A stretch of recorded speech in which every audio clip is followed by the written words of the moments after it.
Bienvenue chez Phoenix. Maintenant, vous pouvez liker, vous pouvez partager. Abonnez-vous à notre chaîne. Nous avons besoin de vous pour propager notre message de paix. Déposé à la banque. Ça bougeait en dessous du drap qu'ils avaient posé sur moi. Et écrit, il est vivant. Si je pouvais passer par la télé, lui arracher le cœur, le tuer, il faut qu'il paye, il faut qu'il soit pendu sur la place publique, il faut qu'il soit donné en exemple à tous ces terroristes. Bonjour, donc je suis content d'être avec vous. On va vivre un moment ensemble pour deux choses importantes. C'est de comprendre ce qui m'est arrivé et le processus qui fait que je suis devant vous aujourd'hui. Deuxième volet de mon intervention, et ce pourquoi aussi nous sommes là, susciter en vous l'envie de devenir des ambassadeurs de paix. On commence par un mot qui est un peu galvaudé, la paix. Moi, la paix, elle a été absente de ma vie. J'ai eu à quitter mon pays, mon village, quand j'avais 9 ans, où il y a eu un massacre dans l'église, où nous étions réunis un dimanche. Des gens armés sont rentrés, ils ont tué. C'était le début de la guerre civile au Liban, ce petit pays dont vous avez entendu parler récemment, avec aussi les conséquences de la guerre qu'il y a en Terre Sainte entre l'État d'Israël, les factions terroristes du Hamas, le Hezbollah au Liban, etc. Et puis, donc à 9 ans, j'ai quitté mon village où j'étais né et je suis allé à Beyrouth, séparé en deux. Beyrouth Est, où vivaient les chrétiens et les milices chrétiennes. Beyrouth Ouest, l'OLP, l'Organisation de la Libération de la Palestine, et le mouvement de résistance. Aujourd'hui, en 2025, Beyrouth est réunifiée après la fin de la guerre civile en 90. Et en 1986, j'étais étudiant en médecine. J'étais chez moi et j'entends du bruit dans la rue. Je m'approche de la fenêtre pour regarder ce qui se passe. Et là, la fenêtre s'est fermée. Parce que mes yeux ont été touchés par les débris de l'explosion d'une voiture piégée qui était posée là devant chez moi. C'était le début des voitures piégées, des actes terroristes. Et forcément aussi, on a accusé les musulmans ou les autres factions d'avoir perpétré cet attentat. Je suis blessé gravement, je suis à l'hôpital, déposé à la banque. Les ambulanciers et le médecin qui était avec eux ont cru que je ne survivrais pas. Et quelqu'un de ma famille, et quand il est arrivé, il a vu que ça bougeait en dessous du drap qu'ils avaient posé sur moi. Et il crie, il est vivant. Et tout le monde accourt et je suis dans la salle d'opération. Et les médecins avaient demandé à mes parents une photo de moi pour voir à quoi je ressemblais tellement que j'étais défiguré. Et le travail fait pendant 20 heures, j'étais dans mon lit d'hôpital à mon réveil, entouré de ma famille, de mes amis, qui étaient là, qui gémissaient autour de moi, comme s'ils pleuraient à mort. Et moi, j'étais tellement content d'être vivant, j'étais là et je disais, je suis vivant, arrêtez de pleurer. Et si j'étais vivant, c'était un pied de nez à ces terroristes qui ont posé cette bombe pour tuer le plus grand nombre. C'était pas pour faire des estropiés ou des aveugles. J'ai vu défiler tous les médecins, les ophtalmos de Beyrouth et de Navarre. Et puis à la fin, j'atterris à Genève, où mes parents m'ont envoyé pour être opéré par un grand chirurgien suisse qui avait dit qu'il peut réparer mes yeux. Là, je suis dans une ville où je ne connaissais personne. Je viens de quitter un pays où on chassait les gens de ma chambre parce qu'on voulait toujours venir me rendre visite. Et puis voilà, là, je suis tout seul, dans un autre monde. L'opération arrive et le verdict tombe. Le chirurgien m'annonce que je ne verrai plus et que j'étais devenu aveugle. Ce fut un choc. C'était une deuxième bombe qui venait de m'exploser à la figure. Si j'étais venu ici, en Suisse, c'était pour guérir. Pourquoi Dieu permet tout cela? Et là, j'ai les images de tout ce que j'ai vécu pendant la guerre. Mon grand-père tué dans l'église, mon oncle assassiné devant chez lui, un cousin enlevé qu'on n'a jamais retrouvé. Mais pourquoi? Et je criais très fort, pourquoi Dieu permet tout cela? Et pourquoi il n'arrête pas cette vague de violence? À quoi bon vivre en aveugle? Qu'est-ce que je vais dire demain à mes parents quand ils vont m'appeler? Et là, je reçois comme un appel intérieur, comme une force qui me dit, mais maintenant, il faut que tu te lèves. Que faire? Et j'étais, dès la première heure du matin, dans les couloirs, après avoir rangé valise et ma chambre, et je tâtonnais sur les murs et j'avançais.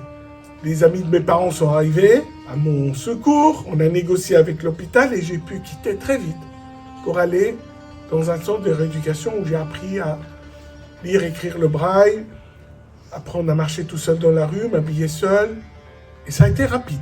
Et en 3 mois, j'ai fait le programme de l'année. Et pendant ces 3 mois, je cherchais comment répondre à ce que m'a dit papa avant de partir.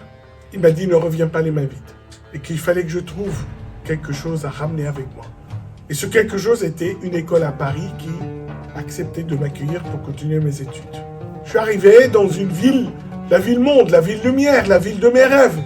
Et les yeux fermés, je ne pouvais que faire le Paris by night toute la journée. J'ai trouvé ma liberté. Et là, je ne devais pas m'inquiéter à quelle heure je rentrais ou si je pouvais emprunter telle route parce qu'il peut y avoir des bombardements ou des barrages volants ou qui pouvaient m'enlever, etc. Donc j'étais vraiment dans une joie immense.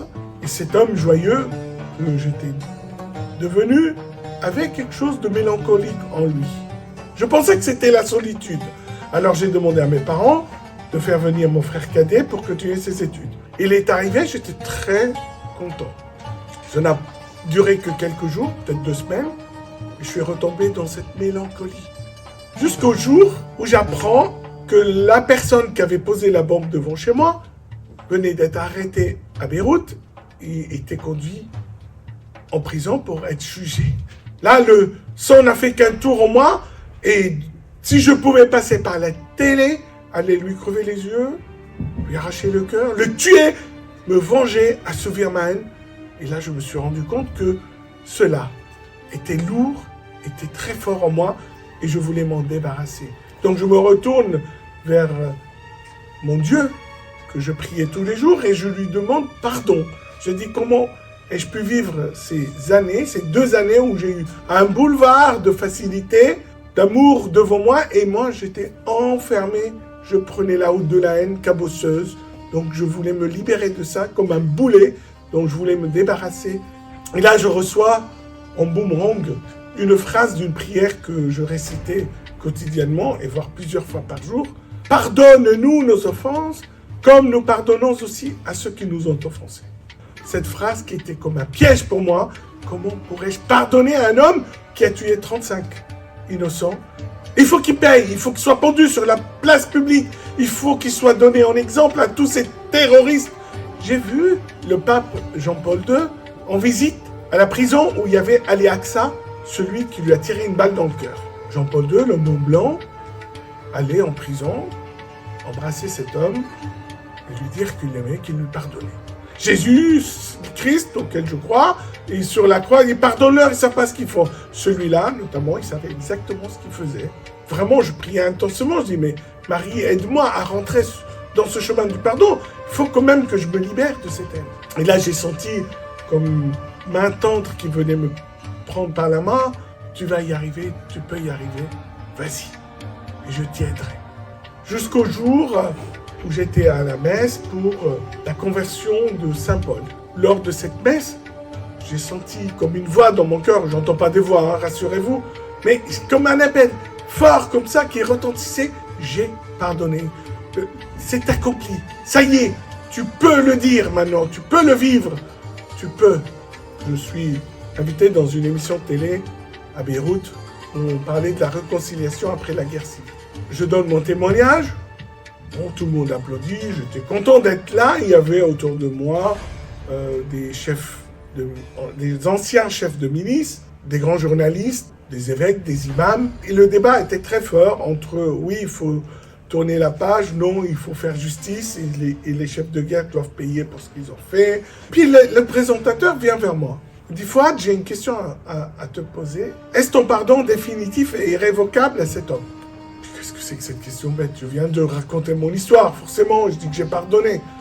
Et puis, je ne sais pas pourquoi, je dis, tu sais, si cet homme était en face de moi, je me lèverai, je le prendrai dans mes bras, je l'embrasserai, je lui dirai que je l'aime.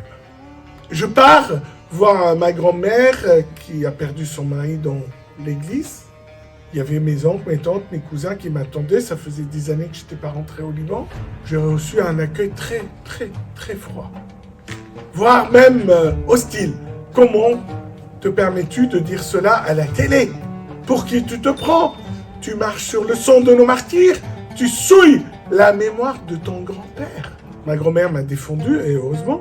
Un de mes oncles me dit « J'espère que tu ne penses pas ce que tu as dit. » Et je lui réponds, j'ai dit « Tonton, ce n'est pas seulement que je le pense, mais j'ai envie de le vivre. »